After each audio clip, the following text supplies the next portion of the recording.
Mhuri yeZimbabwe kuzvishandira uchitenga chinhu chawashandira neziya yako zvinhu zvakangonaka zvisina kakutya mukati, kwete kubuda pamba uchiti uri kuenda kubasa uchinobira umwe munhu ari kubuda makuseni nguva nenguva achitsvagawo kuraramisa mhuri yake.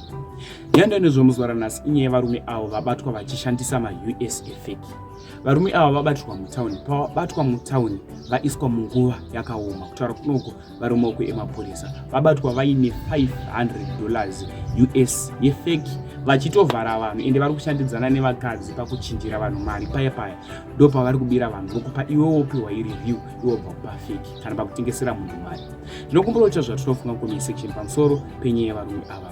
Ivo vachitaura mapurisa varikutoti varume ava vari kufambidzana nevakadzi. Vakadzi vari kubawo usatruste munhu kana uri mutauni kazhinji kachona vazhinji vanowanzoziva kuti vapinda mutauni 90% imbavha ende zveshuwa mutauni makawanda mbavha. Varume ava vari kuti ture zvimatumbu zvavo vakuru vachinobira vanhu mutauni.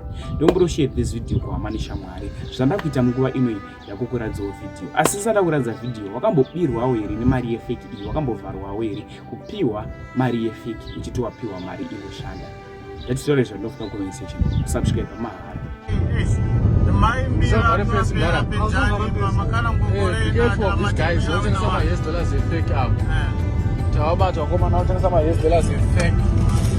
So munachenjera aya esa watitengesera fake back. So be careful of these guys. Waona just the numbers and stuff like that. Wanotuma wakadzi woti anzi uchizira mari. This is what 500 fake plus 250 white fan what by fake.